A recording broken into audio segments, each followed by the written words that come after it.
के बाद दूसरा स्वागत। मैं पुनः एक आपके बीच अपनी बातें रखना चाहता हूँ जो ऑर्गेनाइजेशन से संबंधित है और हम जो आगे के कार्यक्रम, कई बार आप लोगों का सवाल आते हैं कि भाई आगे कैसे कार्यक्रम करें, तो हम लोग कार्यक्रम का लगातार मॉनिटरिंग भी चल रही है। रात रात भर हम यहाँ 12-12 बजे रात तक में बैठ करके इसका रिफ्लेक्शन नहीं दिख रहा है मंत्री जी, क्या करें? तो ये जो अभी है, हम लोग एक कार्यक्रम लॉन्चिंग कर रहे हैं।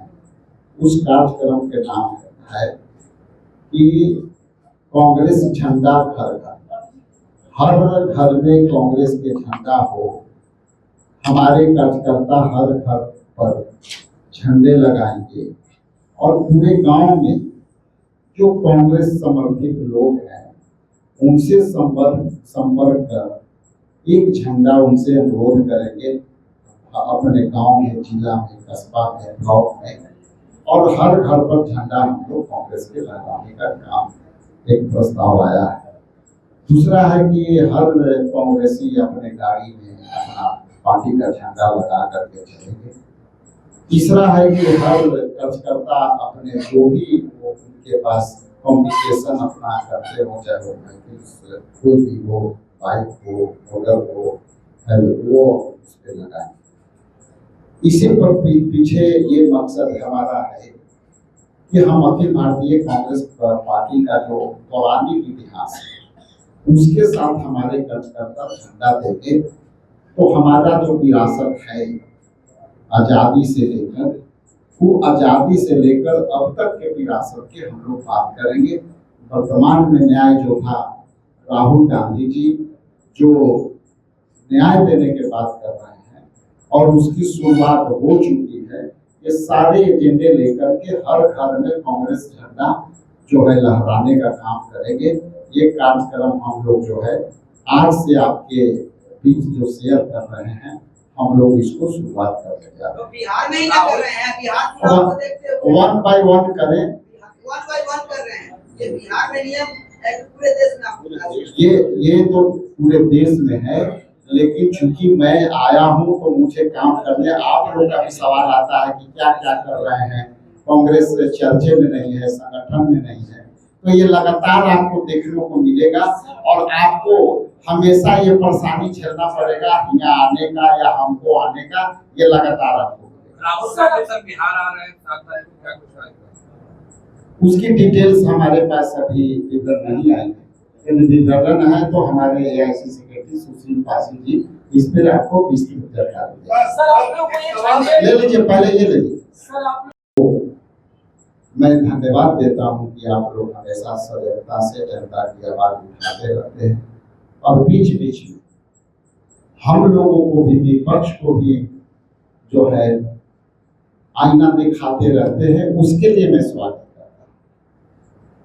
आप जैसा कि जानते हैं, मैं लंबी ताकीद में नहीं जाऊंगा, लेकिन कुछ संक्षिप्त में मैं बातें रखता हूँ। जिस तरह से संविधान के मूल्यों जो बाबा साहब भीमराव अम्बेडकर ने दिया था, उसमें सबसे बड़ा मूल्य था धर्मनिरपेक्षता। आज हमारी धर्मनिरपेक्षता खतरे में।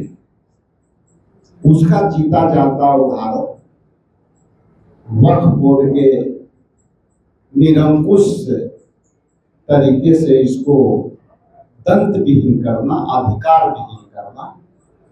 इसलिए हम इस वक्फ बोर्ड बिल को अखिल भारतीय कांग्रेस कमेटी और बिहार प्रदेश कांग्रेस कमेटी घोर निंदा करती है। इसके हम घोर विरोध करते हैं कि धर्मनिरपेक्षता को खत्म करने के लिए पहला प्रहार आपने जो है वक्फ बोर्ड को अधिकार को खत्म। दूसरी तरफ वक्फ बोर्ड के जो नियमावली, वो नियमावली में एक तरफा परिवर्तन करना, बिना वक्फ बोर्ड के उससे संबंधित जो सदस्य थे बिना उनके विमर्श के करना, ये तो मोदी जी के सरकार का निरंकुशता का प्रमाण है, धर्मनिरपेक्षता का खत्म करने का प्रमाण है। आज मैं इसी कड़ी में आपसे बात करने के लिए मैं आपको कष्ट दिया, आपने कष्ट करके आया, इसके लिए पुनः आपको धन्यवाद करते हुए आगे विचार पर विश्वास करने वाले लोगों ने लाया। जब इसकी पहली चर्चा शुरू हुई तो इसके ऊपर ज्वाइंट पार्लियामेंट्री कमेटी का गठन हुआ। ज्वाइंट पार्लियामेंट्री कमेटी में कांग्रेस पार्टी के अलावा इंडिया गठबंधन के तमाम जो घटक दल हैं उनके मेंबरान इसमें शामिल हुए। पूरे देश का दौरा ज्वाइंट पार्लियामेंट्री कमेटी ने किया और ज्वाइंट पार्लियामेंट्री कमेटी के अंदर जिस तरह से, क्योंकि जाहिर सी बात है कि उसमें मेजॉरिटी भारतीय जनता पार्टी के लोगों की, इसी तरह से कंपोजिशन बनाया गया था, तो जितने भी रिकमेंडेशन देश भर में जो ये इंटरव्यूज हुए थे, जो कमेटी गई थी और उसके जो प्रपोजल आए थे, उनको धक्का बताते हुए अपने तरीके का फिर से अमेंडमेंट लाने का प्रयास है। हम ये जानते हैं और कांग्रेस पार्टी इस बात को अच्छी तरह समझती है कि भारतीय जनता पार्टी के निशाने पर इस देश की संप्रभुता, इस देश का सामाजिक न्याय, इस देश की धर्मनिरपेक्षता जो कि निहित है हमारे संविधान में, उसको खत्म करना चाहती है या उसको कमजोर करना चाहती है। ये तो भला है इस देश की जनता का कि इस बार ही जो चुनाव संपन्न हुए लोकसभा के, तो ये वो कर नहीं पाए जो इनकी मंशा थी। 400 पार के नारा के पीछे इनकी मंशा यही थी कि संविधान को किसी तरह से बदल दिया जाए और संविधान में जो प्रोटेक्शन दिए हुए हैं, चाहे वो अल्पसंख्यक समुदाय को हो, चाहे वो दलित समुदाय को हो, चाहे अन्य समुदाय को हो, चाहे महिलाओं को हो, चाहे ट्राइबल्स को हो, उनके दिए हुए प्रोटेक्शन को खत्म करके एक ऐसी व्यवस्था कायम की जाए जहां सिर्फ और सिर्फ इनका ही राज हो, अधिनायकवाद का राज। तो चलिए, इस देश की जनता ने कम से कम इनको यहाँ तक तो लाया कि ये वो कर नहीं पाए। वक्फ बिल के सहारे, पहले तो वक्फ को हमको समझना चाहिए। वक्फ एक उर्दू लफ्ज है, इसका हिंदी लफ्ज है दान। हमारे पूर्वजों ने किसी भी समुदाय के हो, उन्होंने बहुत सारे दान की भूमि दी है। दान की भूमि के ट्रस्ट बने हैं, मंदिरों के ट्रस्ट बने हैं, गिरजाघरों के ट्रस्ट बने हैं, मस्जिदों के ट्रस्ट बने हैं, कब्रगाहों के ट्रस्ट बने हैं, गौशाला ट्रस्ट में चलता है।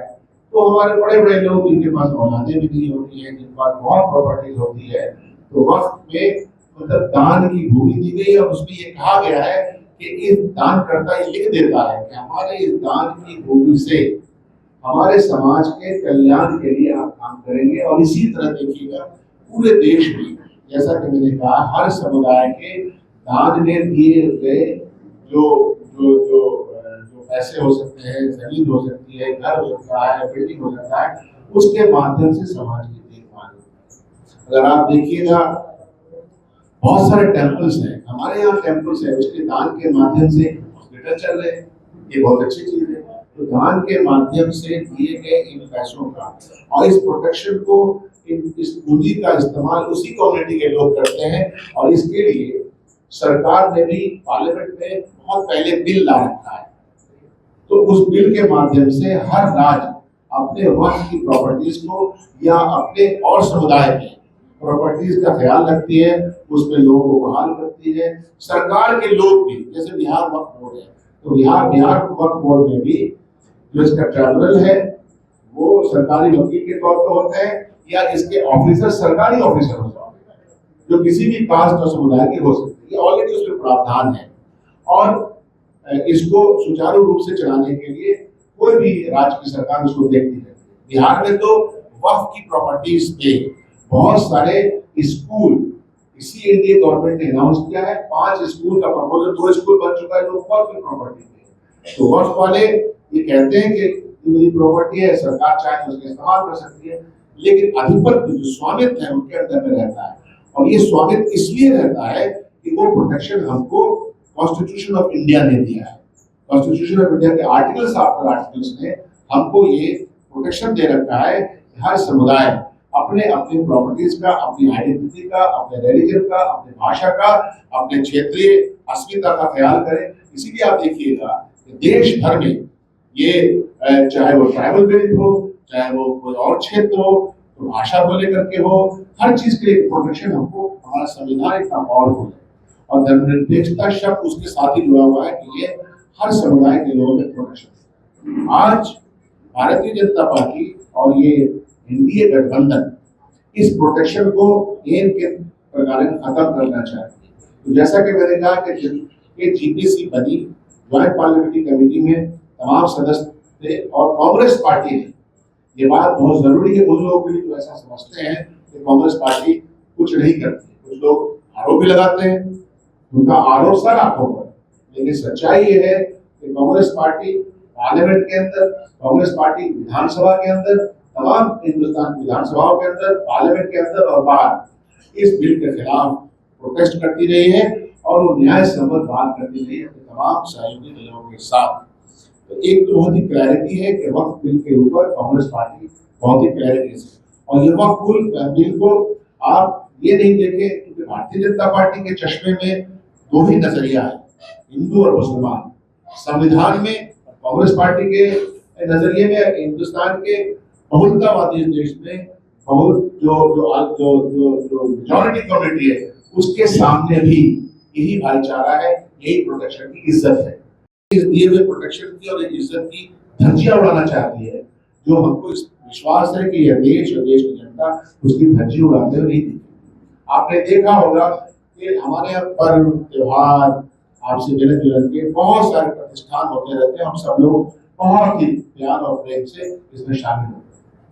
कल हमने देखा कि बिहार के एक मंत्री हैं, आजकल भारतीय जनता पार्टी के मंत्री, मंत्री को देखता हूँ तो कोई ऐसा बयान दे दो कि वो चर्चा के विषय में, तो जाहिलों की एक फौज है, टॉप टू बॉटम डिग्री छुपाने वाले लोगों की एक फौज है।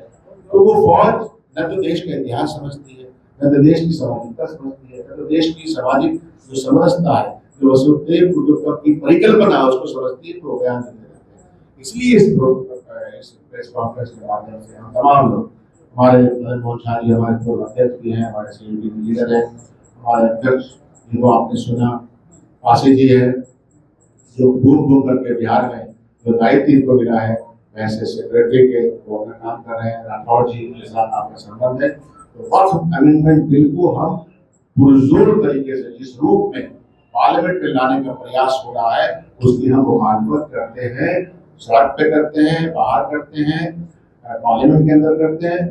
दूसरी बात यह भी है कि वक्फ के मामले में लगता है कि लोगों को बहस नहीं, कोई भी प्रॉपर्टी वक्फ नहीं हो सकती।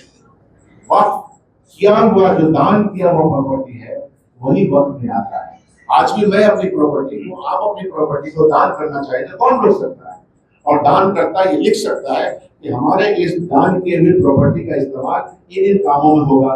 ये न्याय संबद्ध भी है और हमको कॉन्स्टिट्यूशन इसका राइट देता है।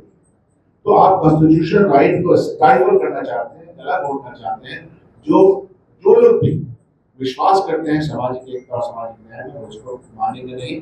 तो इसीलिए और एक प्रश्न है जो बिहार की सो कॉल्ड एनडीए है, एनडीए में 3 घटक दल रोजा इफ्तार का दावत कर सकते हैं, जरूर करें, वो उनका व्यक्तिगत है, मैं उसके पक्ष में रोजा इफ्तार का कोई दिक्कत नहीं। लेकिन कहना ये है कि आप वक्फ बिल के ऊपर आपकी क्लैरिटी क्या है? आप सपोर्ट कर रहे हैं भाजपा के सरकार को, तो हम जानते हैं कि आपका स्पष्ट रुख है, लेकिन आप एम्बिग्यूटी में क्यों बात करते हैं? कल मैं देख रहा था बिहार के एक मंत्री जी का बयान, एम्बिग्यूटी में बात करते हैं। वक्फ अमेंडमेंट बिल पार्लियामेंट में यस और नो में बात होती है। तो जनता दल यू, चिराग पासवान जी की पार्टी, मांझी जी की पार्टी, इन तीनों को सफाई से बोल देना चाहिए। हम ये समझते हैं कि वो भारतीय जनता पार्टी के साथ मिल हैं और जब भाजपा के साथ मिल जाते हैं तो वो और ज्यादा मजबूती से उनको लगता है कि भाजपा का सपोर्ट करना पड़ता है, कोई पद वगैरह की भी जरूरत पड़ती है शायद। तो इसलिए या तो ये स्पष्ट करें और नो तो नो बोले, इसमें क्या दिक्कत है? आप गए हैं भाजपा की आइडियोलॉजी के साथ, आप गोडसेवादियों के साथ गए हैं। हम बापूवादी लोग हैं, हम बापू के सम्मान में जीते और मरते हैं, वो गोडसे के सम्मान में जीते और मरते हैं, उसका प्रचार करते हैं, ये तो सर्वविदित है। तो इसलिए गोडसेवादी तो गोडसेवादी के साथ रहे, सलामत। हम बापू के अनुयायी हैं, कांग्रेस पार्टी, हम उनके साथ रहना चाहते हैं और देश की जनता उनके साथ रहना चाहती है। तो इसीलिए प्रेस वार्ता है कि वक्फ बिल कांग्रेस पार्टी जिस रूप में भारतीय जनता पार्टी और एनडीए लाना चाहती है, उस रूप में हम इसको बिल्कुल नहीं चाहते हैं।